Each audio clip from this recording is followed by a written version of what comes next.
The Bride. You Have thought you this ever- yeah, was when- sexy? Yeah. When you read Frankenstein, did you ever wonder what his dick tasted like? The Bride. I mean, it is a question that would come up. I mean, whose dick did they take? I just always assumed, I was like, if you're taking, you're going to get the guy with the big hog. Right. Like, I always figured Frankenstein was just carrying around a thumper, but I didn't know. And I don't think I still do. That was a fun scene in the theater with my kids' eyes, and looked over. It looked like they were doing that, like Russia's dropping a nuke on us. Duck and cover, yeah. Yeah, so The Bride is out. This movie is... What I'd say about this movie, right? First off, I think this movie suffered from...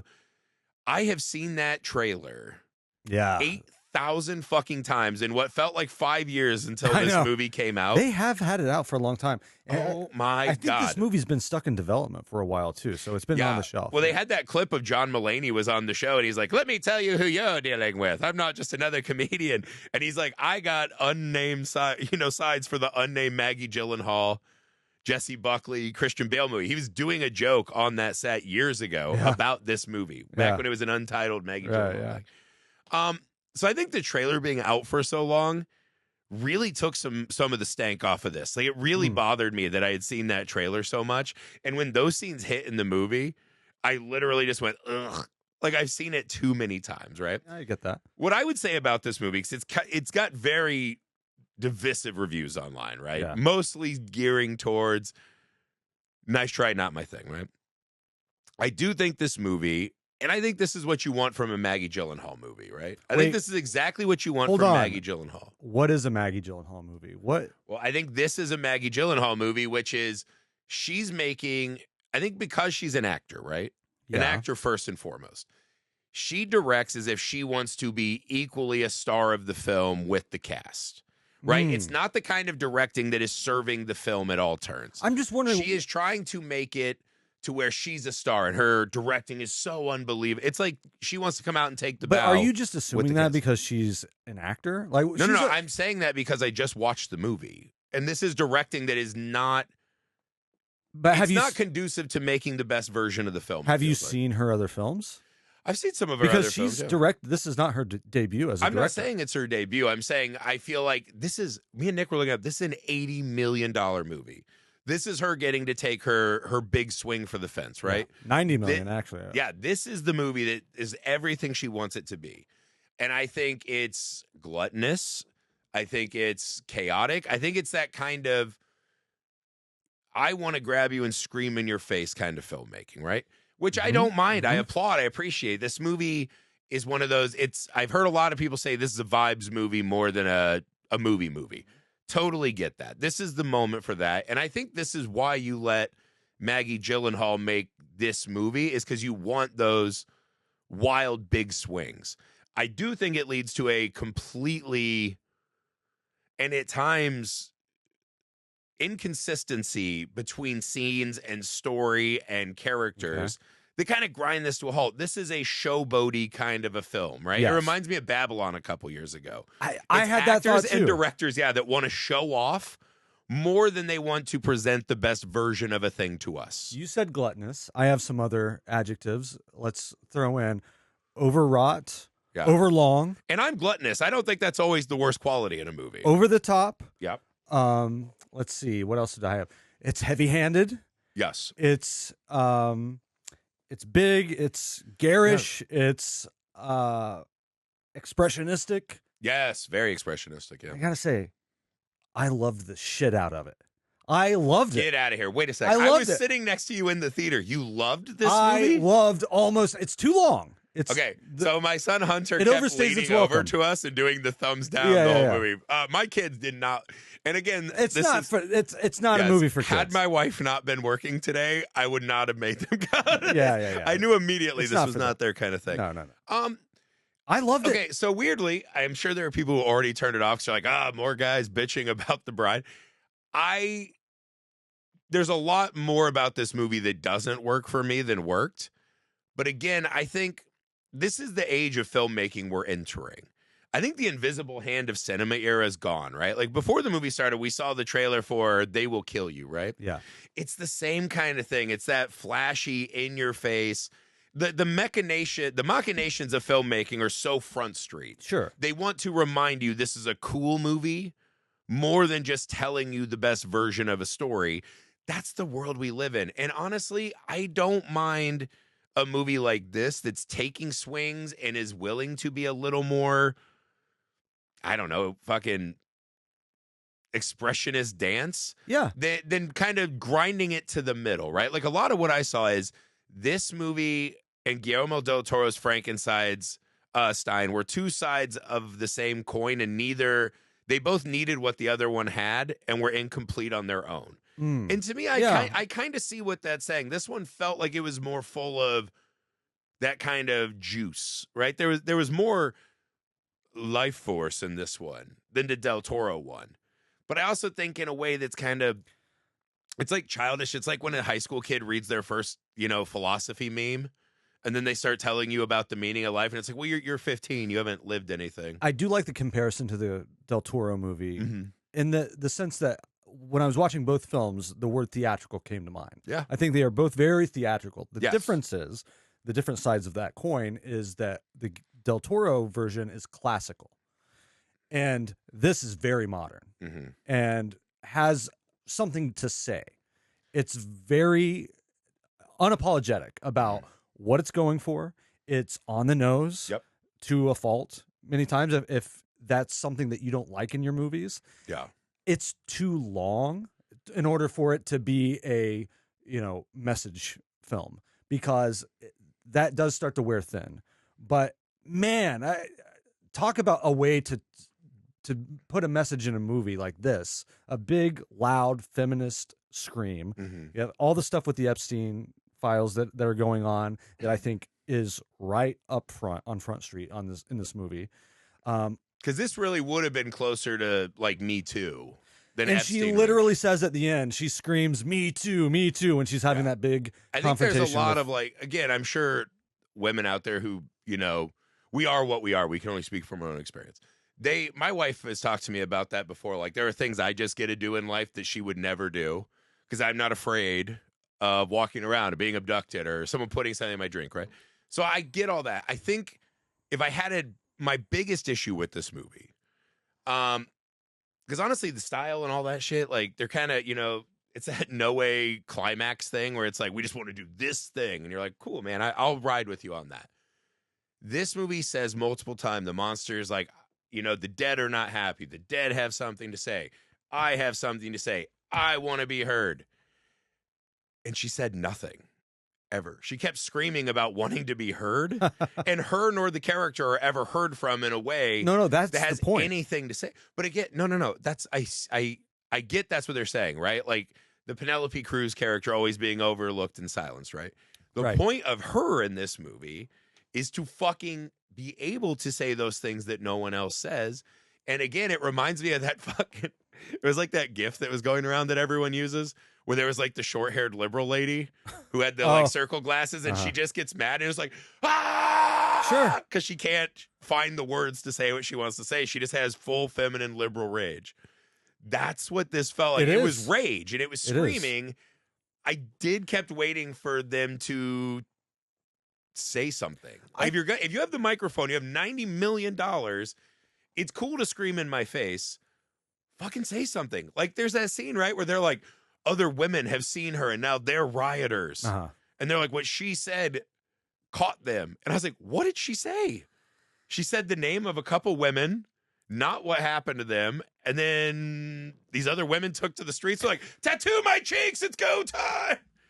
I don't think it's necessarily what they're trying to, or what the movie is trying to articulate. I think the point is that we need to be heard because we're not. It's the confrontation of it.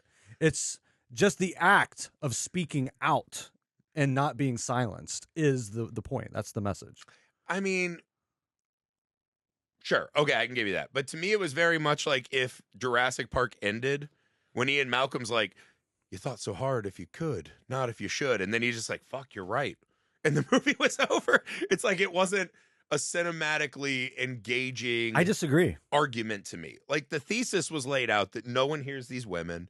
And that even it's not in just death, women. It's not just women because you have it's pretty Bale's, much just you women. have Bale's character as well. Christian Bale's character, the monster, is, the outcasts. But it's not that he's not heard. He literally takes a woman's body and confronts another woman to where all she does is listen to him and gives him what he wants. So his journey is not the same as hers. He sought her out because he knew she would want to do it too. He just had to talk her into that's it. being listened to. Christian Bale's journey in this is But nothing like the women. But he's not movie. listened to by the reason that they connect is because they're both not heard by society, greater society. They're silenced. No, he's the a reason monster. they connect is because he lies to her about how she was a volcano before. It's all built on bullshit. No, but his journey, again, I think the other thing with the movie is how little Frankenstein matters in this at all. And I think it'd be better if it was just the bride. No. Because I don't think he offers much. Christian Bale is fucking great in this movie. Yeah. And he is fun as hell to watch. His character, again, and this is kind of gets to the gluttonous, like, I'll just do everything. Which, you know, fuck it. If you get a chance to make a $90 million movie, do that. Christian Bale's character and the monster in general added nothing, but it felt like baggage to me. And it got in the way at times of her journey. And again, it's getting past this. The thesis of the movie, right, is this woman got killed for speaking, right? But not even. She didn't even really speak. She was somehow possessed by the ghost of the author Mary Shelley. And Mary Shelley spoke. Yeah. And then got this woman killed, which is fucking wild. That's like the weirdest, dumbest thing they added in the middle of this movie that we just like gloss over. So Ida never even actually talks and gets killed for it. Honestly, and then Ida gets dug up. Ida never exists. This is just a framing device. Someone exists in this movie. The story is told. That prostitute exists, and whether it was Mary Shelley or not, she had a mental breakdown and got thrown down those stairs. The whole setup to this is we are introduced to Mary Shelley first. Right. And it's Jessie Buckley playing Mary Shelley in black and white. And she says, I'm dead. I didn't get to actually say fully what I wanted to say when I wrote Frankenstein. So I'm going to say very much like what Maggie Gyllenhaal's obituary will say. Should have said what she wanted to say in the movie, yeah. And no, she's saying it. That's what this whole setup is about. Right, that's a ghost. That's a ghost, brother. It's a ghost. It's the ghost is the narrator, and she's saying that. No. The ghost is not a narrator. The ghost lives inside of her head like Santa Claus in Silent Night, Deadly Night. This is Venom. A little bit, yeah. But it's weird. We haven't seen this really done before, which I kind of appreciated. It doesn't fully work, but yes, it's I think interesting. that's the thing. You're like, that's kind of cool. What do they do with it? Nothing good. Sometimes things you haven't seen done before is because people went down the road and they're like, this ain't right. Was it a bit obnoxious? I'd say yeah. Well, again, but that's okay. That's the point of the movie. The movie is trying to be obnoxious. The movie's trying to be grating and in your face. It's a movie that won't let you passively sit and take it in. Correct. It wants to rub your nose in the fact that even after death, this woman, who was first silenced by Mary Shelley and killed by her, is brought back by this Frankenstein's monster and this other woman. Hold on. Against her will. She is Mary Shelley's creation in this. She's not. In this figurative. She's literally not. I'm going to tell the sequel. She's just casting about. You cannot for just a story. Wave your hand like this and wipe away bad screenwriting. Mary Shelley's ghost, or a ghost that is created through her own subliminal mental break, exists within this woman. Ida is a woman. Whatever her name is. It might not have been Ida, although the detective says it's Ida. He knows her as that. So that's her name.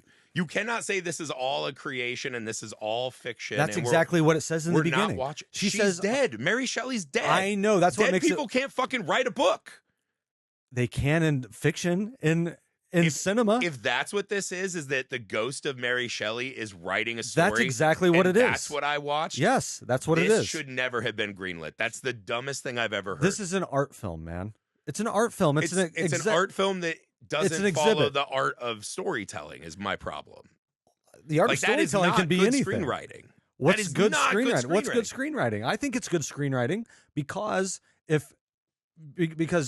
Mary Shelley, as someone who can only speak truthfully and honestly and without limitations from beyond the grave, is our storyteller here. I mean, she had a hugely, the most popular book of its day when she was alive. But the point is that she had more to say. She said a brain cancer, robbed her of that opportunity. Okay. And of course, the patriarchy of the time was limiting as well. Yeah. There are a lot of rumors. Unfortunately, especially when Del Toro's movie came out, you saw it all pop up again, which is, did she really write Frankenstein? Was it maybe actually her husband? Yeah. Just like horse shit like that we have to endure now. Yeah. And so she chooses her main character to be this version of the bride, because the Bride of Frankenstein is not a Mary Shelley construction, correct? That came after. He wanted a bride in the book, and he kills the fiance. And yeah, I think that was like a film construction. Exactly. It's been a long time since I've read Frankenstein. This is giving the opportunity for Mary Shelley to take back her own story and tell it her way. Again, that presupposes a world where, and this is what I mean, this is why it's bad storytelling, because it's something she wanted to do and try, right? This offers no voice or power to Mary Shelley, real or imagined. Why do you say that? Because it's not actually saying anything, again, which is the point. It also presupposes, like Human Centipede 2. I think that's just such a broad stroke to say it's not saying anything. It's not. It literally isn't.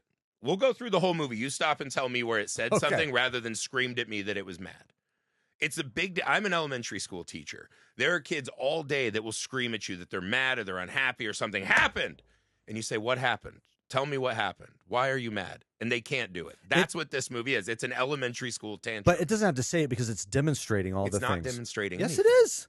What about this? Why? Scene? Because Penelope Cruz has to walk behind a line of cops to fucking That's ask where part a of movie it. theater Also, is. Penelope Cruz has that scene 3 times. The Bride, none. What? None? What about the cop that feels her up the whole time when he pulls her over? Right, but we did that in the first scene. Like, that's the only thing she does is she gets felt up. She gets basically sexually violated throughout the entire film. That's true. That's true. There is that again, but like, where's her moment where she turns and says something about it? So I'm just supposed to watch her get accosted? No, the and point that tells is me that everything? women do say something, and that's that point of the scene in the movie theater where they're making out, the couple in front of them, and she keeps saying, no, no, no, and then she interrupts, slaps the guy on the head, the bride does, and says, she told you no. Unless you want to get fucked, then by all means, go ahead. And it's just this thing where the rules are different for men and women. It's really saying that out loud, that, it's not black and white here. It's not just because you're making out or you're romantic in one moment that just is a green light to go all the way through. Right. But it also doesn't mean that because a woman says no, that she doesn't have sexual liberation. She can choose to have sex, or not. Yeah. But it is a choice, and that should be respected. And what the movie is saying is that it doesn't get respected. With the oysters. Right. We do that beat again there. Yeah. We do that beat with the cop. That's not what an arc is. That's not what a fucking story is. That is a sketch. That's a moment. That's correct. And that's what I think is so divisive about this movie, is because it's breaking the mold of conventional storytelling. People always say things are breaking the mold of conventional storytelling. It's just bad at telling the story. That's what this movie is at its core. This is the thing. It's good at capturing energy. It's good at capturing rage. That's why I say the performances are great. There's some moments of style. This is 100% a style over substance film, for certain. All that's fine. It's not good at delivering the story. It's not an interesting take on what makes Frankenstein fascinating. It has nothing new to add to the Frankenstein mythology. It's not interesting. It does nothing for Mary Shelley's point of view. It does nothing to give voice to Ida and whoever the fuck she was. Look, you can't do a movie like this saying what it's saying as loud as it possibly can. That's not true. For $90 million without utilizing the IP as a framing device to make this point. Right, but what does this movie have to say that Poor Things didn't show, illustrate, and say better than this? Poor Things is a better movie. I'm not right, and it saying has more to isn't. say about what women go through in the world than this movie does. Except this is coming from a woman. And what kind of excuse is that? A woman tells the story of what women go through worse than a man? No offense, but you're a man reading it. I mean, I don't know. Ask a woman how she reacted versus Poor Things. I'll bet you $5 million that if I got a room full of the women we know, at the end of it, they'd all say they got more out of Poor Things than this movie. First of all, if you have $5 million, why are we asking people? Fuck this. We're done with the podcast. We're not talking about other people's movies ever again. No, what I'm saying is Poor Things is an Academy Award nominated movie. That movie crushed across the board. Okay. People love That's that a pretty movie. high bar. They got a lot out of that movie. That's what I'm saying. Why make a Frankenstein movie when you have no interest in what makes a Frankenstein story interesting? Why make this whole I'm an angry feminist tale that doesn't fucking say anything? Poor Thing said something. It gave the bride agency. It made her an actual fucking character instead of a fucking angry child. We're going to bump up against this. It had nothing to say argument. It literally had the nothing podcast. to say. The movie kept telling me how angry it was. Yeah. And I get That's it. what There's it's a saying. lot to be fucking angry about. Okay. Okay, what does that mean? That's every fucking liberal you've ever had dinner with who's like, I'm mad about this It and this is. and this because it's It the is. John Oliver rundown. Sure. And it's like, cool. Why are you mad about that? What can we do about it? I don't know. I'm just mad. Can I have another seltzer? And it's like, great. What is that? Impotent rage does so little for me, right? Impotent rage is nothing. That's a fart in the wind. That's like Republicans who fucking listen to Rage Against the Machine and refuse to fucking hear anything it says. It sounds how they feel. Okay. But they're not listening. They're not saying anything. They're not engaging with an idea. Rage on itself is not an idea to me. It's one-dimensional, and I think that was the intention. I think it's supposed to be one-dimensional. I think you love this movie for a lot of the reasons that I think it does a lot of things really well. I think you appreciated the energy, the drive, the acting is great, right? All that's fine. I think you love those things about it. And now you're trying to back that up and say, because I loved it, there must have been something to say, and there was this mold of storytelling. I'm not saying that it's a deep film by any means whatsoever. It's not. We're in agreement on that. I think it's just a matter of, to me, it was all flash, and that's fine. Hey, movies can do that. I'm a fan of Kiss. I love the band Okay, Kiss. Great. This movie is Kiss. Yes. And I fucking love Kiss. Yes. That's why what I'm saying is I don't want to sit here and have all of these people lecture me that it's like a feminist Hold thing. on. Why do you think you're being lectured? I can't understand what it was really trying to do because I think it's a less than movie. Did I say that? Yes. I said that you can't understand I'm only a man. I can't understand No. I did not say that. I did not say that. Roll it back. No, Nick, don't roll it back. We're so recording. I did not say that. The audience will remember when you're like, well, you're just a man. You don't know what women go through. Well, I'm just saying that they might have a different take and a different opinion. And that's probably true. Yeah. Everyone has different takes and opinions based on their lived experience. What I'm saying is this movie is Kiss. I fucking love Kiss. I love that it's loud and garish and has the dumb fucking costumes. And I love that Kiss just wants to talk about getting their dick sucked and fucking rage and have a good time. Yeah. That's awesome. Mm-hmm. That's what this movie is. Yes. That's also not what I was expecting from a $90 million Bride of Frankenstein movie when we're saturated in fucking Frankenstein movies. See, I think that's the thing that makes it special and unique. We've had Poor Things already. We did the Frankenstein Del Toro version. This is its own thing. If I'm being honest, I don't think this one is dramatically less achieving than the Del Toro one. From a production standpoint, not even production. I think this one looks way nicer, right? Like I'm with you on that. I think it had that life force that I wish Del Toro's had, right? So I'm not. This isn't like a nothingness movie. I'm saying what happens is a movie like this comes through and could make a really important statement. It could be the kind of movie that fucking blows the door open. This is the kind of movie that's going to lose so much money. Of course. Good fucking luck to the next lady who wants to say something about feminist rage. I mean, if we want to take the business angle on this, would I greenlight this movie? Probably not. Yes, I would for $1 million. Okay, great. But what I'm saying is, isn't it a gift to have an art piece like this be this big and have that much craft involved in it? We just don't get shit like this. Now, is it like Sinners was a similar thing? Yeah. Obviously, Sinners works as a story and accomplishes so much more in that regard. Yeah. But I do think that they were probably the filmmakers behind Sinners were much more conscious of we have to make it work on all of these levels. And this is not really the job of producers and writers and directors. I think that's your fucking conventionally. That's your job. Like this is a bank robber movie. Yeah. That just at the end the guns like has the little flag that says bang. Like, do I appreciate that I got Jessie Buckley and Christian Bale in this kind of weird Frankenstein movie that had all this resources to look cool? Yes. Did it have craft behind it in every corner of the film? Mostly so. Mm-hmm. Mm-hmm.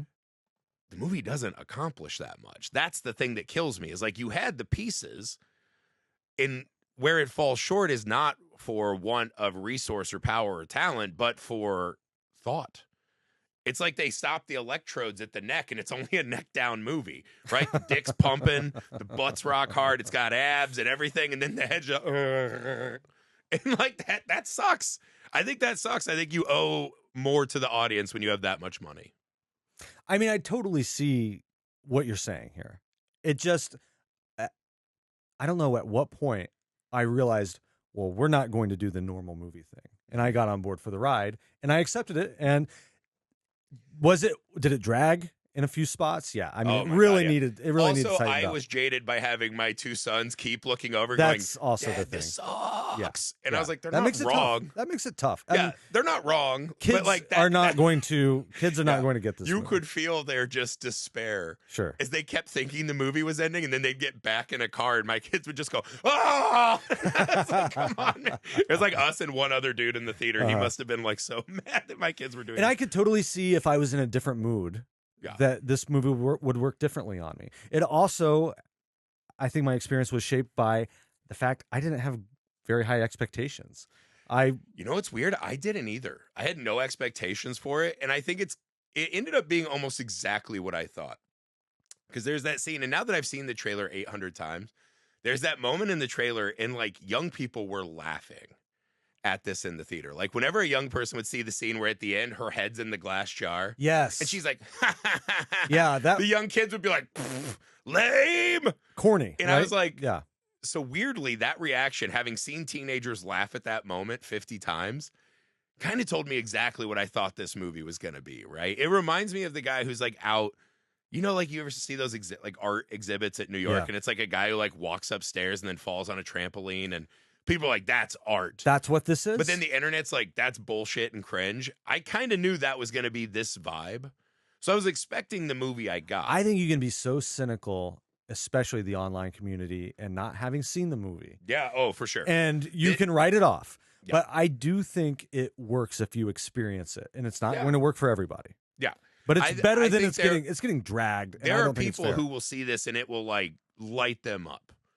Like this will be on some people's top 10 end of the year list.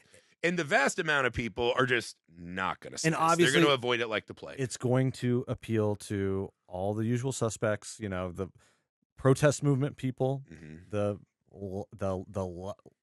leftist leaning, you know, however you want to classify that side of the political spectrum. I'm a good little liberal. I just think we've gotten very comfortable with saying we're mad about things and not having anything of actual substance to add to that conversation.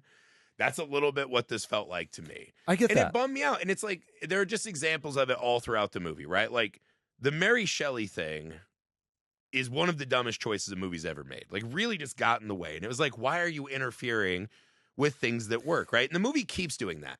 The Frankenstein being obsessed with Jake Gyllenhaal because he smiled at him in 1917 when they were both adults.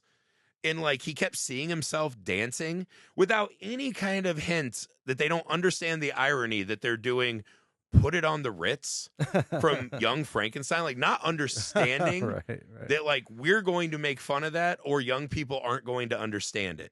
Like those kind of moments. Like there's a moment they're running through, they're trying to get away from the cops after the movie theater thing. And he sees his lifelong which movie hero, theater thing? Where she smacks the guy in the 3D glasses. Okay. Right? Oh, that one. Yeah. Yeah, they're watching White Zombies, right? Yes. The people this movie's made for. And they're running through, right? And they're going to sneak through the crowd, and he sees Jake Gyllenhaal's character, and he kind of blows him off. This is the set piece in the middle. And this is the moment where I was like, oh, this is like where most people who stream this movie will turn it off. Because this is a moment where he gets so mad that Jake Gyllenhaal blows him off. He's like, "Ah!" And she runs up, and they start a spontaneous song and dance number. Yeah. Where the guy who runs the spotlight knows to hit him with blue. There are many hot women in the crowd who know to run out and start doing the Frankenstein dance, which was not invented until Frankenstein meets Wolfman, which I'm assuming has to exist in this timeline. This is set in the 30s, right? Right. 36. So before Frankenstein versus Wolfman came out and Bela Lugosi invented the fucking shambling Frankenstein. They know to do this. They literally played Monster Mash in the end credits. That I gotta say, of all the things in the movie that made me fucking furious, when they played the Monster Mash, it's like, that's such a fuck you. To me, like that really pissed me off. Neither here nor there. They had this spontaneous song and dance number, right? And I was waiting for him to like snap out of it and be like, oh, that was a fantasy. The cops literally break in and intervene in the midst of the number. They have to adjust the lights back and the dancers scatter. And I was like, that's just, that in microcosm is exactly what this movie is. Maggie Gyllenhaal thinks that's cool. You were doing a lot. She thinks that has some importance to me as an audience member, right? It did to me. She feels that way. And then the lights go on and you're like, oh God, my God, that's just a waste of 5 minutes. Like, that's just horrible. You were doing a lot of huffing and puffing at that point. I was not enjoying my ride at times. This is a guttural scream movie. And that scene was that. And Put It on the Ritz is always the sound of rage to me. That's well, what I when you're hear doing a when movie I'm in angry. the 30s or whatever. You are also the person who disliked that set piece in the middle of Sinners, where they do the I just wish it through wasn't time, across time. I wish it was focused on the power of the moment. But yeah. which I think made it even more powerful. Sure. Sometimes you have to take yourself out of the literalism of the film and appreciate that film can go places. No. They're different. That Sinners has a supernatural aspect of the character who plays the guitar and how his abilities can transcend through time. In that version of the movie, that makes sense. This is not a movie that can just buck realism and say, fuck you, we can put a song and dance number in the middle. That's not the movie this is. I think we're so conditioned to watch movies as we have to live inside of this experience that is being presented to us as these characters exist. And what I think makes this movie so theatrical is that it does the thing where if you go to see a stage play, they'll break the fourth wall and they'll talk to the audience. Not comparable at all. They're completely different mediums. That's like comparing this movie breaks the fourth wall. It's like what a comic book can do versus what a novel can do. They are presented in such different experiences. You in are theater, assigning the audience rules is for cinema. inherently written it. I know cinema. I've seen thousands of movies. I've been to the movie theater thousands of times. What's your take on Fellini? What do you mean? I fucking saw Fellini. It's fine. I saw it at home on Netflix rental DVDs. Wait, is there a movie called Fellini? I'm talking about the director. The director. I've seen his movies on fucking VHSs so or whatever. this pulls from that? Do you think this is Fellini-like? I'm not saying it's full. What I'm saying is what you're doing here, which is what, again, because if you're just telling me, you know what, I just like that there was a song and dance number because I'm a Joker Folia Do fan. I'd be like, I am that's a Joker fine. Folia Do fan. And if you're a person who wants more song and dance numbers, that's fine. No, I'm not. I usually hate musicals. Stop trying to convince me. And what will kill this movie is people trying to claim that these are good choices narratively. That's going to turn other people off and turn it into a fight. That is an objectively stupid thing to add in the movie because this is not a movie that is written or directed to tell me a story. It is for the director and the actors to show off in my face. And that can be fine too. There are lots of movies like that. But people are going to rush to the defense of this movie because they think they have to be pro-feminist and say that That's things not are fair. good and intelligent that aren't. So hack. That is so hack. That's not hack. Yes, That's what you it just is. did. You know, we did a little You think it makes sense that there are women in this crowd and the light operator knew to fucking start a song and dance number and these two monsters knew Put It on the Ritz and had a choreographed dance and could do all that and the cops come in and the light guy goes, oh, fuck, and he turns the house lights back on? You think that is like a cool addition to this movie and is narratively powerful? These are like a very Daily Wire takes. Nick, can you pull up the AI image of Griffey as Matt Walsh? How dare you? Just that is the most offensive thing that's happened. Nick put our faces into AI and it said that I essentially look exactly like Matt Walsh. I am jealous of his beard color and that's it. No, it's just, this is the thing. If you're going to make a movie that is fine with being cringe so you can show off, embrace that. Don't tell me they are embracing it. A good choice. They're not. Wait, who's they? Who's they? The filmmakers? The reviewers and the people online that are trying to defend. Fuck them. Maggie Whatever. Gyllenhaal, I think it's no blame. She made the movie exactly as she This wanted, movie, and that's okay. The message of this movie is we're done giving a fuck. What are you doing? Don't show AI versions of me. What are we doing? We'll put it in the show notes. You know what? I want to make a movie where producers aren't heard. This movie is, we died and we have no voice, but we went to hell. And we went to hell. Yeah. And from hell, we're going to scream into the void because who gives a fuck now? We died and all that shit just washes away. Life is short. Why be a victim? Why be silenced? Even if it's futile, even if the, construct of our society or these powerful forces won't allow it. At least what we have is the opportunity to scream and resist. Right. I think the problem is we live in a world where everyone has the opportunity to scream. And they're all doing it from all sides. No one fucking resists. No one has anything to say that makes anything better. And here's something what you said, right? We won't be victims anymore. That's the movie I wanted. That's the movie I wanted. But I think you're looking That's not the movie I got, right? She got victimized in the nightclub again, right? She's now she's a superpower imbued monster.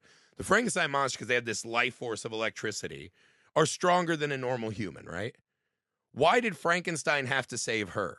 When the cop's bending her over the hood of the car, why did Frankenstein have to save her and then she bites the guy after the fact? I wanted her to have the agency to get that revenge. I wanted her to have something to say. I wanted her to remember who she was before and reconcile that with who she is now and talk about that journey. That never happens in the fucking film that is 5 hours long. That's crazy. But isn't that more like how things really play out in real life? Right, but I don't think this is a movie that's trying to achieve a cinema verite level of everyday real life, right? No. So if that's what you want to do, right? Again, it's a punk rock scream. Cool. The best punk rock all had something to say, right? Again, you don't just point out the problem and then not say anything. The reason we like punk rock is because it had something to say. We like commentators like James Baldwin because he talked about what it was like to be black in America, right? He talked about the feelings and the depths of that and the journey of that and the pain of that. This movie shows us at a surface level the fear that women have over their bodies being taken with and damaged and destroyed, and the fact that they didn't name her when they brought her back. Like, there are moments of that on surface levels. The movie never wants to grapple with that at a level that would make this movie impactful. What punk rock song do you know is a stump speech for how we have to fix all the problems that How about Holiday in Cambodia? Okay, I'm not saying that's all of them. What are you talking about? It's not all of them. Most of them not are like just newfound glory and shit from when we were kids. Like the originators of punk, that was the purpose of it, was to speak truth to power. Yeah, but it's also to rage against the machine. Right, but again, rage without something to say. Like saying something. If I went and stood outside of our local gas station with the sign "Fuck these guys" and screamed in everyone's face, I'm like, "Why are you doing this?" And I go, "I don't know." Like, that doesn't do anything. No, you are doing it because of the oppression. But I'm not being oppressed by the gas station. Well, this I don't know. Being oppressed by the mob boss. Guess who didn't get got by the end of the movie? The fucking mob boss with the tongues everywhere. He did get got. You didn't stay for the post-credits scene. Oh, God. I couldn't even take one more scene, let alone a post-credit scene. No, he got by all the followers that had the tattoos. Oh, the rioters? The rioters, yeah. The Pussy Riot girls, yeah. I know that's what I remember the 30s, that some lady just said, "I have feelings," and other ladies immediately went and got face tattoos and started murdering mob bosses. Outrageous. Well, the acting was good. The acting was great. I thought so too. This movie is expressionistic. It's just an expression. Yeah. And I'm not saying that makes it profound. It definitely doesn't. It's not profound. Yeah. It's not even what it is. I'll say this. What it is it's very lively. It can be very arresting at times. Yes. Like, it's very attention holding. This movie is going to turn off half the country at least. More. Yeah, definitely more. But the Kylo Ren, more. If I'm, look, I'm left leaning politically. Same. Not to the extreme that was probably targeted, that the filmmakers are targeting with this movie. But, if I were someone that, sympathized with, like, I just went to visit my parents in Florida, in Naples. Woo! Yeah, that's a culture shock. It's a culture shock because they think they're watching news and it's just like pure propaganda 24/7. And, they probably think if they came to visit me and I had on CNN, that liberal rag, like that, I'm watching propaganda too. So we've definitely gotten skewed with all this. But, if I were to go watch The Bride as a normal, this is why I can't believe it got greenlit for 90 million or whatever it was. That's crazy. You know, this is not going to play for that crowd. She must have whatsoever. P-tapes on someone, yeah. It's not going to, and that doesn't mean that. But here's the thing. Frankenstein people are getting no Frankenstein. Yeah. The art house crowd, maybe. It's for the art house crowd. But, like, it's an art house The movie. art house crowd is not that big nowadays, it seems. No, it's right? not. So that's Which weird. is- Young people are going to get nothing out of this because it's a very cringe Wait, kind what of do you a mean film. by young people? I think, like, if you're, like, 25 or under, this is probably a little cringy for you at that phase of your life. Right. It is made by a Gen Xer. Well, we also literally heard teenagers laugh over and over again at the like the Mary Shelley shit's going to kill those young people. They're But like, what the anything fuck? this earnest is cringe, right? But again, it's not even earnest. It's almost like bad theater that's trying really hard to It capture is. a truth, but it can't. It's kind of like because there's too much in the way. Like there's too much genre it's like for really this to have like any real earnesty. it's like really aggressive slam poetry. Yes, exactly. And again, there are people who like Timothy Chalamet's getting killed this week. I saw that Because he did the like, ballet and opera, and all the ballet and opera people I are know. out in force, and they're Right. like, he's not in fucking opera because he can't sing, and ballet's been here for 400 years. And I was like, yes, but you guys are mad. You're not really taking on what he's saying, which is that your cultural relevancy Yeah. has That's shrunk the into point. a level. What Maggie Gyllenhaal did, and I think what any artist and director should do, is made exactly what she wants. Yeah. I think what you see is that exactly what she wants is going to end up being culturally irrelevant in a way that this movie's not going to have a cult resurgence. I don't think it's not going to be a movie anyone talks about in 10 Oh, years. no. Like this is a movie I don't know. I don't think you can predict that. I mean, well, who I knows? think you can predict movies are going to be less and less important as the decades go on. And this one, there's nothing in this film that will have any real staying power beyond if you I see don't think you like can say Christian that. Bale's IMDb. I don't think you can say that. I think you can say that pretty definitively. It's a movie with nothing to say. The movies that end up lasting longer and longer and longer as we get older are the movies that have, even if by accident, right? Like I do think Texas Chainsaw, I wouldn't say is like a by accident. That movie now we take more profoundly than it was created, right? Night of the Living Dead, we take now more profoundly than it was created. This movie does not have anything to say. But those movies, it's all under the surface. This is surface. Right, and that's what I mean. The movies without anything under the surface don't really last. That's probably true. They kind of float away. This Yeah. will just be one of those, like, maybe someone will see it someday, like, oh, that was kind of wild. But what's cool But it is won't- that this is, especially now that Me Too movement has more or less been just Expanded stunt- to, like, the whole world. Like, now everyone's on islands and shit. Like, it seems like it's more important now than ever. Well, that's what I'm saying. It felt like back in the wake of Trump being elected the first time, that there was this resistance movement. Yeah. And there was this, we're not going to let this, let's just say it very like delicately. This person, I'm just really trying to dance around my words Pussy here. grabber? Okay, that's what I'm going That for. guy. Yeah. That guy, the guy who says that. He said it, not me. Yeah. He The said locker it. room talk. We're not going to let him silence us Yeah. and so you have this resistance movement and all of its obnoxiousness and all of its cringe. Right. And then, him being reelected. Yeah. That kind of really tamped that down, that whole Well, movement. also the first Trump was like when Pussy Riot was coming out against Putin. Yeah. And it's like right. that again was like a lot of like Flash and Zet and Right. You know So- what you haven't heard since then is a Pussy Riot song. I know, but that's what I like about this movie is it's saying, look, we don't care. We're going to just scream this again. I feel you, but I think what we've gotten to now is like once we let the monster come back, it's like, God, we beat him. That was wild. America, we got to do better. That was our one night stand in Panama City Beach, right? When he came back and won the popular vote, like dominated. Like not even like this time it was like different. It was a reckoning. Sure. I think now we're to the point it's like you can no longer just be the person that screams impotent rage at me.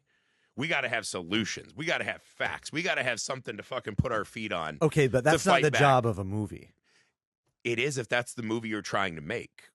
That's the No. movie she was trying to make. She thinks, in my opinion, watching it as a viewer, she thought that she had profound thoughts and things that this movie was going to give to me and audiences that just did not exist in it. I mean, maybe, but I think it's just, again, more of an expression. And that's fine, but expressions cinematically, right, have different tools with which to become more powerful. Well, and this is the kind of directing that gets in the way of that at times, right? Like it kind of pulls you back at times when I should be leaning in and vice versa. I think that's what things like the music number for no reason, right?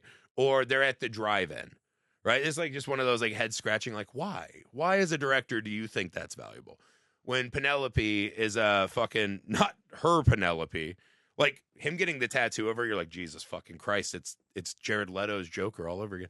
Whatever. But she's the detective now, right? She's sneaking under the car. They're talking in the car. He's like, we dug you up.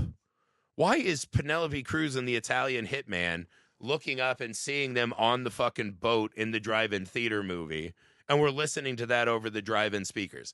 That's a moment where you go, explain to me, as a director or writer, what do you think that's doing to help narratively, and what do you think that's doing for me, the audience? This is a movie that cares so little about what the audience is experiencing, which, you know, that's very hip after Rick Rubin said that last year. He always puts the audience last. I think that's easier in music than it is movies, because movies have so many different aspects. Yeah. That like one bad aspect can really like wreck a movie. And that's just a microcosm scene where you're like, what value did she think that added versus it for sure? Well, you're talking about pulled me out of the scene, because I'm like, now we've got extra magic powers. Like I already know Magic Shelley's like a Venom. Like it stopped me in my tracks when I should be fascinated by him admitting what they did to her, that they also degraded her body and didn't value her like the guys who killed her. That's a moment that should be very powerful to me. That's undercut because they're throwing it to fucking different speakers and the screen, and it. You know what I mean? It's just like it's directing without a cause. It's directing because at one point she goes, that's fucking cool. And it's just not helping me get into the movie. It's not helping me sink into the words. But by that point, character. You're already checked out of the movie by that point. But what I'm saying is that is an example of something this movie does constantly, which is get in the way of the storytelling. Well, that's one way to look at it. And that bothers me. But that's why that moment did not bother me, because we had already done that so many times before. But like just as a director, like just thought experiment, and it's not our movie. It's not our job to direct her movie either. Yeah. Why? What would be in your mind as to why that would help an audience? I don't think she's concerned. Again, back to the Rick Rubin point. I don't think she's necessarily concerned about holding the audience's hand on this. Yeah. Again, she's taking on an artist's brush and or just throwing the paint on the canvas. Yeah, like that's the point. I'm also a guy creation. who doesn't value Jackson Pollock paintings. Yeah. So like there are definitely things that I don't appreciate that could just be what this movie's dabbling in, right? That's fine. I'm willing to take aside the vast majority of the criticisms I have of the movie is like those are not how I enjoy stories being told. But I do think there are concrete examples of when you try to just do the coolest thing that you actually hurt the product. Like when you have Christian Bale and Jessie Buckley doing what they're doing in this movie, I think it is your fucking job, your mandate to not get in the way of that, to not hurt that in any way. And this movie does multiple times step on their dick. And that's what I kept finding confusing. Is if it was a conventional movie, which it's not. I think they all knew it's a very conventional movie that's just not good at doing conventional movie storytelling. Like this is not an avant-garde movie in any way. This is not a movie that's like playing with the form. You can't do a $90 million budget for an avant-garde film. Well, no, that's what I'm saying. This is such a big movie that it's trying to do both and not really succeeding at them. Right? I think what you see is that you see the movie she wanted to make. Mm-hmm. And I think she got pretty damn close. I'm guessing that more people, if they can make it through this or even are willing to watch it, will find value in that. The Frankenstein monster character did do something to me. For me, I did feel like they had this connection, this bond over the fact that they were both outcasts from society, and that you say he added no value. I think that he did add value, and she was also able to distinguish herself as, you know, the complication of, I want romance, I want companionship, but I don't want to be defined by my partner. You know, that's in there as well. And it's sort of a mixed bag, kitchen sink. Let's throw all these, you know, issues in without actually, Mhm. to your point, finding some sort of like solution around that. But I think all this stuff is so big that that's overwhelming, and that's not really the point. It's just to I mean, I get what you're saying, but I've seen a Frankenstein movie recently achieve all that. So it can be overwhelming, but like, here's I just think again too, it's like this feminist war cry, but like Penelope Cruz, is that it? Penelope Cruz? yeah. She only gets to be a detective by not legal means at all. Yeah. Because like, just like he's like, yeah, I'm a dirty cop, so I'm going to fucking give you the badge. And I was like, that's not real, but that's like a handout from a man, right? Frankenstein has to always save her. And at the end, it's like she finds personhood because he tolerates it. Like there's all these weird, like, it I just do didn't think the level up. Penelope, It didn't reach to me. I do think the Penelope Cruz subplot is the weakest part of the whole movie. Again, but I think if you take, let's say you take her out, right? And it's the detective who loved her, but like kind of wrong. The Italian guy who loved her, but wrong. Yeah. And they're both chasing this woman who's finding and defining her own self as a monster, learning to survive and fight back in a world of real monsters. I think there's a fucking missile of a film in the middle of this. I agree. I do think that Frankenstein would have been clutters stronger. it with baggage that is from a different tale. This isn't Frankenstein's story. It's not. He creates her because of his fucking crushing epic loneliness. Yet we have to give that oxygen. That takes away from her fucking journey. You could have very easily made Annette Bening the modern Yes. Dr. Victoria And Frankenstein. she's really good in the movie, Yeah. right? Like I think, and again, if you're doing this whole, now she's the female doctor, and what does that mean? That she did this to a woman's body. Cool. There's lots of fun stuff that are backing up the theme and the angry cry that we're making in the film. And again, I think that just gets to the, like, it's 2 hours and 10 minutes. We spend a lot of Jake Gyllenhaal time for no reason other than that he's a Nepo sibling. Yeah, yeah. Like, there's just things that aren't helping the movie. It's messy. Structurally, it is messy as hell. Yeah. But again, I'm along for that because at a certain point, it all clicked for me that this is a glorious mess. And so let's Glorious just do it. Mess, Let's yes, just do it. That should be on the poster for like people who will come to love this. And again, I always think that, Maggie Gyllenhaal is not Christopher Nolan. She, I think we expect Far from it. Take fucking big swings, go wild. I'd rather her go for more of the energy she wants than to try to make a structurally sound film. Like I get that. I think the equation is tilted, but I think she gambled in the right direction. I just think this is a script that's was never going to find its audience, if that makes sense. It So, worked like, for me. why try It to worked for make me. it more down the line? You know what I mean? If she had sanded off the weird stuff and just made it more down the middle, it's not going to do better. I agree. So yeah, let's just be messy. Like, I'm with you on that. Yeah. I get you. Yeah, just make it messy if that's what you're called to. Yeah. Yeah. I don't know. It's hard. I'm trying to think. There's just so much shit that bothered me in this movie. For me, the part that I thought we were going to wrap everything up at the Niagara Falls set piece. I thought we had like 20 more minutes of movie after that, maybe a half hour. Yeah. And I thought, oh, it's all leading to this. This is the climax. This is where we're going to wrap it up. And I thought, shit, I'm really going to love this movie. This might be like a 4-star movie for me. It still might be.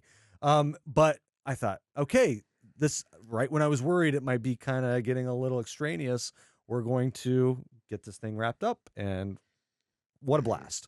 And then it goes on too long, and the scene where Peter Sarsgaard has to hand over his badge to pass the torch to He gets Penelope shot in Cruz. the foot. I was just kind of They like, did this thing where they kept getting in a car, and no matter where Penelope Cruz stopped, the Italian guy was already parked there. yeah. I was like, what kind of TARDIS is he driving? I And they kept being like, we're in Niagara Falls. Hey, they spotted him in Indianapolis. You're like, that's like fucking 15 hours away. What are you talking about? It just kind of like the air went out of it for a while. And it's not like I didn't like everything that came next. I thought, it worked for the most part, but it really would have been stronger had we wrapped it up then. Yeah, I thought that ending was kind of weak. Like, they come back and it's like, oh, I'm just doing my job as a woman scientist to get radiology meetings. She's like, help me. I want so much. No one gets it. I was like, first off, that's not a feminine thing. Everybody wants so much that it scares them. Like, if we were given the power to grant our own wishes, we would all be fucking horrifying monsters. I mean, in this movie's I doing was like, so much. say something. And then it's like, was I supposed to feel empathy, I guess? when the cops come in and just shoot her like 500 times. It's not about that. Yeah, and I was like, she's already a murderer. It's not about feeling. She has no trying to do the Bonnie and Clyde thing. They are. And it's also saying, we're just going to rip you to pieces because that's what happens. If you speak out as a woman, look at the whole Epstein stuff. You get disappeared. You are never heard from again. I agree that should not happen to women who aren't murderers.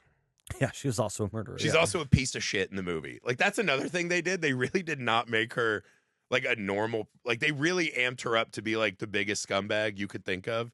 And yes, occasionally she is right, but a broken clock is right twice a day. Like, she's just not a good character. She's like just being an asshole all the time. It's all a sketch. And as a murderer. It's all a sketch. I mean, the one that's probably the closest to being a character by default is Christian Bale's because and that's a flaw in the movie, that the Frankenstein leftover remnant man monster has a better story than the bride. His motivation, I did like the setup that he has lived for a century and it's a century of loneliness. Like, God, how funny was it? He's like, I have needs conjugal. It's like, is this whole movie Frankenstein wants to bust a nut? Like, he's never jerked off. Yeah. And also I was like, Frankenstein can't fuck a normal person. Right. Like, I know they might not want to date him, yeah, right? But like, we've all had slump busters. Right, exactly. What are we doing? I was like, he's never fucked anything. I find that hard to believe. No, he said when Annette Bening touched his hand to shake it for the first time, that was the only warmth of a female touch he's had. He's like, I pretty much came. Yeah, like exactly. That's as good as it's been for me in 100 years. I was like, that's crazy. But I don't. Even at the end when she's like, get out of here, and all the men are like, who are you? And she's like, I'm a detective. And this one fat guy just goes, Jesus Christ. And I was like, that felt like a Tommy Boy moment. It was also Annette Bening. She's like, I'm the doctor, Yeah. Oh, my God. I mean, and then at the end, it's like, they're just left in there to do electrical experiments, and they hold hands. I was just like. It was so obvious, so cringe, so out on Front Street, but whatever. I'll say part of this. I'm ready to put like a 10-year moratorium on Frankenstein. Oh, for sure. We are fucking Frankensteined out. Like, Poor Things did it better than anyone else is going to do it for a while. And Del Toro gave us the classic updated retelling of the original. Right. Stop. Like, this movie 100% is made worse that it didn't come out 4 years ago. Like, had this been the first one to the trough ahead of Poor Things and ahead of Frankenstein, I don't know. That helps it out a ton. This also has that, like, dude, you cannot keep doing the Frankenstein thing if you're not giving me something to say. Like, I saw Christian Bale on a red carpet and he's like, I got the script, and I was like, this is so daring and brave and unbelievably inventive. And he goes, I told my agent I'll do this little indie movie. And then I found out it was a big budget Maggie Gyllenhaal movie. And I go, Christian Bale is not even a good enough actor to have made that work. When he said that on the red carpet, I was like, that's 100% a lie. He's lying, and he's not a good enough actor. I mean, to pull it is. It's not like he and Maggie Gyllenhaal don't have already a pre-established like they relationship. didn't send over like, "Hey, this is a Maggie Gyllenhaal joint." I mean, they've been in movies together. Yeah. Also, it's like he thinks his agent's sending him over like a $500,000. Yeah, right. It's like, fuck off. Like, you're a good actor. You did not prepare for this role. Yeah. And it's like, I think this movie's gonna suffer with a lot of that. This movie wants to be this like grandiose art house kind of explosion. But also it is stuck in the form of being a $90 million movie. Mm-hmm. And I think what you see is that these two halves of the that's movie what I think makes are destroying each That's other. what I think makes it unique. And we were just looking. It's definitely unique. We were just looking before we jumped on at the Rotten Tomatoes. Critically, 76. Audience score. No. 76 was... No, that's IMDb. Gotcha. No, it's 60% Rotten Tomatoes. And 72 audience, which I would never have guessed. Yeah. So that's way higher than I would have thought. These 60% movies almost always are the sweet spot for me. Yeah. Something about I need to go through a lot of the IMDb scores on movies and judge that. But it's like if I start hearing mixed and I'm like, let me look at the Rotten Tomatoes. If it's 40, it's probably garbage. Yeah, that's tipped a little. If it's 50, 60, it probably means I'm really going to love it. Yeah. When it's like 80, 90, kind of boring usually. Yeah. I love these movies that are messy like this that, don't fully connect because they're not perfect movies, but they're not perfect because they're really going for something interesting. It doesn't always work. I will totally concede that point. I would more I more appreciate a movie like this that tries something and in my opinion fails than like whatever the new, I'm a dad whose son has a disease and like we got to go find the love of a dog and a woman. Like that shit I'm over to. Like this movie has moments and scenes that are spectacular. Yeah. And will be played and will be watched in short hits, right? Like this is a perfect movie for TikTok to see like a 1 or 2 minute clip of for sure. Probably, yeah. That said, I don't think anything in this movie really works for me. And it is. It's like if you take Bale and Buckley out of this and just go, let's say one rung down, right? Whoever that would be, Miles Teller and whoever the fuck else, right? Yeah. Normal Girl. This movie is like unwatchable. Like those two are so fucking incredible. Oh yeah. And again, the script is specifically written with like, Mary Shelly talks like an old-timey sailor who likes to rhyme. Game over, checkmate, mate, a first mate, blah, blah, blah. And it's like, again, it's not storytelling. It's wow, this would be really fun for an actor to do. And they play the shit out of it. Scenery like crazy. Yeah. I can't believe I was seeing all these takes about is Jessie Buckley going to Norbit her Oscar because she's the front runner for Hamnet right now. And it's like, I don't think it's a bad performance by any means. Does the movie, what the movie's trying to do, probably not work for a lot of critics? Sure. No. That's not Jessie Buckley's fault. She's committed to the bit. I think I'm on record now. I don't really appreciate this movie much. Comparing it to Norbit is fucking insane. Like, that's wild. For me, who thinks it's a 2 out of 5 movie. But you know that reference, right? Right. Because Eddie Murphy was the front runner to win Dreamgirls. Like then Norbit came out. At Eddie Murphy for making one really good movie and then going right back to what Eddie Murphy does. It's just the timing of it. Yeah. Because people are voting and they're seeing, But if you see Hamnet, this is the beautiful thing about this is I don't think anyone's going to see this movie. It seems like this is very small. It's tracking low. Very low. Yeah. Like really, really low. 5 million, right? Something like that. I think up to 9 million was maybe the highest. That ain't good for as much as it's spent. But again, to say she's Norbiting. And again, I think this is the problem with what Maggie Gyllenhaal did in this movie, right? And I think she's very talented across the board, right? She's a great actress. She's probably a great writer and director, too. My old neighbor, by the way. Really? She lived in my neighborhood, wow. Yeah, in Park Slope. That's fucking cool. Yeah, in Brooklyn. See her all the time, taking her kid to school. Damn. Yeah. Nice. That is cool. I'm looking on IMDb right now that's not her. I kept looking over like, is that Maggie Gyllenhaal? No, that's the bride. What she did in this is, again, she's letting the worst impulses of an actor, I think, infect her writing and directing. And I think by proxy, she as a director is not guiding and protecting Bale and Buckley. Like, they're allowed to go as big as they want, and they're so good that can be cathartic. But I think that's where the Norbit thing comes in, right? That's where they're taking the performances. This is a less thing. I just don't see it because they also have small and quiet moments, too. There's a good spectrum. Those small and quiet moments are always ruined, like the car. Ruined? They're always ruined like the car. They're always interceded on because the director's like, hey, remember me? I'm famous, too. Hey. Like, she wants to be front and center in this. This is a Tarantino-style thing, but I feel like Tarantino just was the master of that sweet spot of the actors always got the rub right. This one, she's interfering with her incredible actors, who are light years better than she ever was, right? And that's not an insult to her. Like, these are two of the finest actors. She's really good in the right role. Yeah, and I think this is one of those, like, her so desperately wanting us to see her because she's an actor. You see that infecting I don't think that's her directing. Fair at all. It's 100% fair in this movie. No, it's not. Here's why it's not fair. Go see her other movies. Her other movies are very. Movie. I said in this. But movie. why are you saying that's her motivation? Because this is the one people are going to see because it's $90 million. But why? Okay. Name me her other movies. The Lost Daughter. Okay, no one saw that. And what's the other one? It was I think her first one. I can't remember the name of it. Exactly.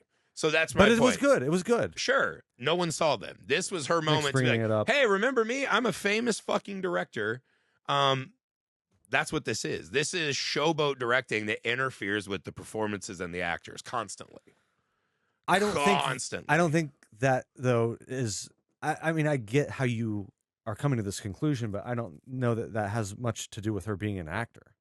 I think it's 100% that. I mean, why can't it just be a director trying to make a big expressionistic? There are directors that fuck up all the time too, but I think you see this kind of craving of the center of the movie that should not be carved out for her that she's trying to take. Yeah, I think that you're reading into it. I think you see that in actors who become directors. I think you see that occasionally. Occasionally, I think you see that, like, you know, that yearning for the middle still. I mean, well, most actors who become directors are pretty good at directing. Sometimes depends on how reined in they are. Like, if they have really good DPs and producers around them and they're just there to help guide and get the best performances, sure. But a lot of times I think you see this where it's just it's run amok. Griffey, it's Babylon. You started as an actor. Yeah, and I don't direct. But you are a great writer. You're a great storyteller. I think I started as an actor and realized that I'm probably a better writer. I think what I'm saying is most actors. But I also think that I write things that I always think about how fun they would be to act in. I don't think like once you act, that is in you. My point is that I don't think the two are mutually exclusive. Probably not. I think they're connected. So an actor can be a good writer and a good director. This could be me taking a shorthand and building a bridge because the directing is so in your face, arrogant. It's so look at me, look at me, look at me, look at me at the expense of everything else. I didn't read it as arrogant. Again, look at the drive-in scene. That is classic. That is one of the worst directed scenes I've ever seen in my whole life. And it is specifically because it's ruining the most important moment in the film between the two greatest actors in the movie, possibly who are living right now. Like, those two are as good as it gets in really acting. Good. Yeah. And she gets in the way of that. And that's criminal. Artistically criminal. She should not, like, get in trouble. Okay. Yeah, there's real criminal stuff happening. I didn't mean to flippantly throw around the C word. That's not what I meant to do. Yeah, I just wish Sam was here so that I could. It would have been a different podcast. If Sam was here so I could take more of the middle route, yeah, that would have been great. Hey, you don't know how Sam would have landed on this. He surprises us sometimes. I would be willing to bet my left testicle to a meat tenderizer that Sam is going to hate every second. No, what Sam doesn't like is subtext and metaphors, and which this has none. Okay, so if Sam comes back and loves this movie, that would actually make me so happy. That would make me really happy. Yeah, that's true. There's no subtext. The tie break. There's no fucking. Yeah. There's barely any text. Other than Mary Shelly not stopping talking the whole movie. Yeah, it's a weird one. I don't know. It's going to be divisive. I bet there are a lot of people like you who are just going to appreciate the novelty of it. For sure. I was turned off by the trailer. I was not excited for this movie. Yeah. And it really did something to me that I wasn't expecting. And I appreciate it. I had a great time. Yeah, it made me feel like a terrible father. Yeah. My kids were I think that's part of miserable. It. The guilt of boring your kids. I wish I had been sitting next to Sam going, oh, how much longer instead of my own children. But yeah, maybe I'll rewatch it with my wife and she'll explain to me why it's good. Maybe. Heath, what was the most messed up moment in The Bride? Exclamation point. This is kind of a tough one. I mean, there were some decent shock moments of people getting shot here and there. You could say, I want to say it's when the mob boss shoots one of two guys, the two lackeys that we see him in the beginning. That came out of nowhere. I mean, it's just sort of a shock moment, but you don't give a shit about that character, so it doesn't really have a whole lot of weight. A perennial problem with The Bride. I'm just going to say the scene that you hate, where they do the little dance number, and she's holding Jake Gyllenhaal at gunpoint. Which, by the way, we never see him again after that, do we? It's kind of interesting. Anyway. He's got his little Ron DeSantis lifts on. Yeah, she's like, freeze, motherfucker! And then it's like he's just out of the story. But I think the messed up part is where she starts calling everybody out. And, of course, this is Mary Shelly now taking over. Yeah. Mary Shelley's ghost, who can now read them exactly like Silent Night, Deadly Night. She knows that they did mean things to wife and women around them. Yes, and again, I think to me, it felt messed up because all of this is just so top of mind. Given what we are learning and uncovering and this whole Epstein saga. And it just really generates all of that comes back up to the surface when it's like, yeah, you are the elite. You are the people who get to go about your lives and leave a path of destruction in your wake and pay zero consequences for it. And I'm going to call each and every one of you out. And at the end of the day, it doesn't matter. They still are in their positions of power and suffer nothing from it. Yeah. So that's pretty messed up. It has more to do with what's really messed up in the real world here. Yeah. But I'll take that as my most messed up moment from the movie because it reminds me of just kind of how futile things can be. And I do think that's a lot of what this movie's trying to say. Yeah. If I had to pick, oh God, that's the thing. I was like, I don't think much of it's like actually that messed up. Like it's kind of a. What about when she tries to suck off Frankenstein? I mean, they didn't even show the dick root. I was like, yes, I want to see the little Frankendong. Is it like have like the stitches around it, so it's like 8 dicks like sewn together? Yeah, you know, like every part of his face. I don't right. Like. There's the part at the story. This is like when I knew we were in trouble, and she's like, "Is this a scary story? Is this a horror story, or even worse, is it a love story?" And I was like, "Fucking kill me." I was like, "Dear God." So I knew I was in trouble, but I do think there's something messed up about that opening scene where Mary Shelley's ghost, which is, again, the dumbest thing I've seen in a movie in years. She's like, "There's a crack, I can get in." Right? Like she's the fucking priest in part 2 of Poltergeist. Right. And she's like, "It's time to get in." And she's like, "Look at her break." And she's just kind of sitting there at this table, like smiling, but doing that great Jessie Buckley, like water eyes thing. And she's trying to pretend she's part of it, right? At one point, she has to lean over and kiss this other girl. And that, fucking weird bulbous man who has the lisp is like, "Have an oyster." And she's like, "No, I don't like oysters." And he's like, "Can I get a thank you?" And like, you see it in her face, like, fuck. She keeps looking over this old Italian guy.